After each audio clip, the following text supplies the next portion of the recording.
This video might be hard to hear, but it might also be exactly what you need right now. Because sometimes, the person hurting you doesn't look like the villain. And sometimes, you don't even realize you're being hurt until you've already lost pieces of yourself. Emotional and mental abuse is not always obvious.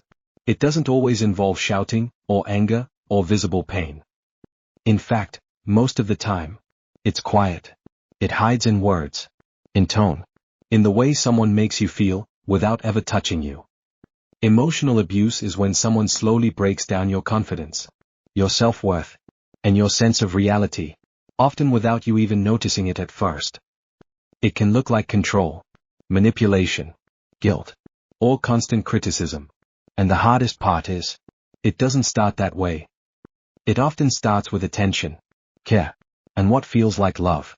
You might feel confused, drained, emotionally exhausted, like no matter how much you give, it's never enough. You overthink every conversation, every message, every reaction. You replay things in your head, wondering if you said something wrong. If you did something wrong, you start blaming yourself. Even when deep down, something doesn't feel right. You might feel like you're walking on eggshells, trying not to upset them, trying to keep the peace. And slowly, you start losing your voice. The things you once believed about yourself begin to fade. Your confidence drops. Your happiness feels distant. And you begin to feel small. One of the reasons emotional abuse is so difficult to recognize is because it's not always consistent. There are moments of kindness, moments of affection, moments that make you question everything. And those moments keep you holding on. You tell yourself, maybe it's just a bad day. Maybe I'm overthinking. Maybe things will go back to how they were. And that cycle keeps repeating until you don't even realize. How much is it affecting you? If any of this feels familiar, this is not a coincidence. These are some of the most common signs of emotional and mental abuse that many people experience without even realizing it. If you've ever thought, maybe it's me, maybe I'm just overthinking, maybe I'm too sensitive, then listen closely, because these thoughts don't come from nowhere. They often come from something deeper, something that slowly affects how you see yourself, without you even realizing it. So let's talk about it. Here are 7 signs of emotional abuse, and how to recognize them, even if you didn't notice it before. If even one of these feels familiar, don't ignore it. Some of these might feel uncomfortable to hear, but awareness is the first step to protecting yourself. Sign number 1, you constantly feel like you're the problem. No matter what happens, somehow, it always turns back to you. Even when something clearly hurts you, you still find yourself thinking, maybe it's my fault. Maybe I shouldn't have said that. Maybe I overreacted.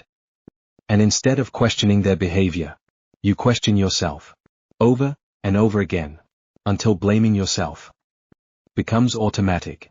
Sign number 2, you overthink everything. Every message, every conversation, every small detail. You replay moments in your mind, trying to understand what went wrong.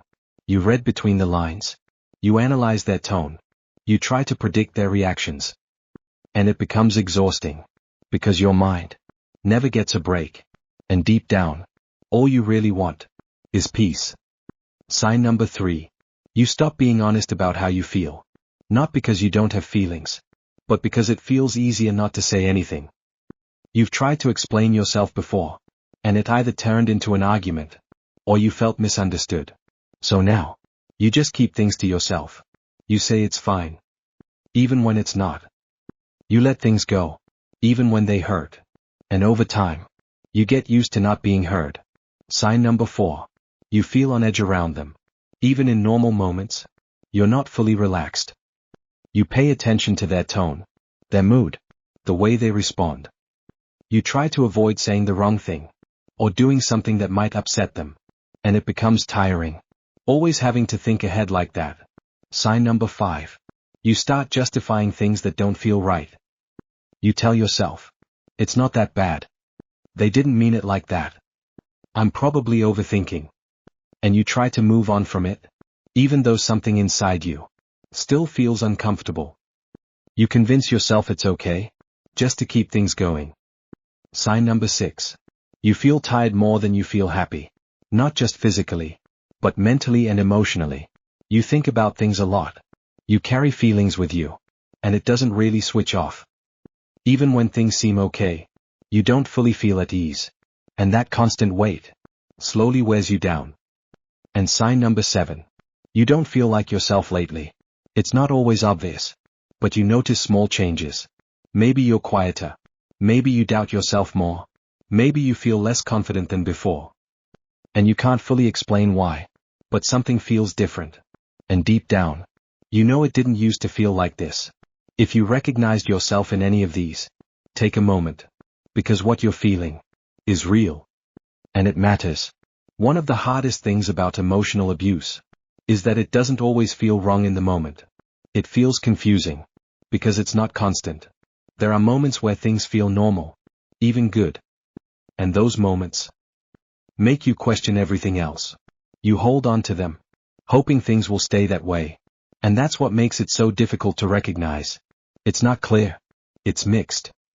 So instead of asking yourself, is this abuse? A better question is, how does this make me feel most of the time? Do you feel calm? Or tense? Do you feel supported? Or unsure? Do you feel like yourself? Or like you're constantly adjusting who you are? Because your feelings are information, and they're trying to tell you something. The way you feel matters more than you think. Not what you're told, not what you've been made to believe, but how you actually feel inside. If something keeps leaving you confused, unsure of yourself, or emotionally tired, that feeling is not random. It's your mind trying to protect you, trying to make sense of something that doesn't feel right. And if this is something you're going through, I want you to know, you are not the only one who has felt this way. So many people have found themselves in situations like this, questioning everything, including themselves. And just because it's common, doesn't mean you have to accept it. You are not too much. You are not too emotional. You are not too sensitive. You are someone who feels deeply, who cares, who tries. And that is not a weakness. That is something valuable. Something that deserves to be met with the same care, not taken advantage of. Real love doesn't leave you constantly confused. It doesn't make you question your worth, or feel like you have to prove yourself. Real love feels steady. It feels safe. It feels like you can be yourself, without fear of being judged, or misunderstood. And maybe it doesn't feel like it right now, but things can change. Not all at once. Not overnight. But slowly. Through awareness. Through understanding. Through small steps that bring you back to yourself. You don't need to become someone else to be loved the right way. You don't need to shrink yourself or silence yourself to keep someone in your life. The right kind of love will meet you where you are. It won't ask you to lose yourself to keep it. And one day, you'll realize you were always enough. Whatever you're going through. I hope this reminded you that you matter. And if you relate to this, you can stay close. We will figuring this out together.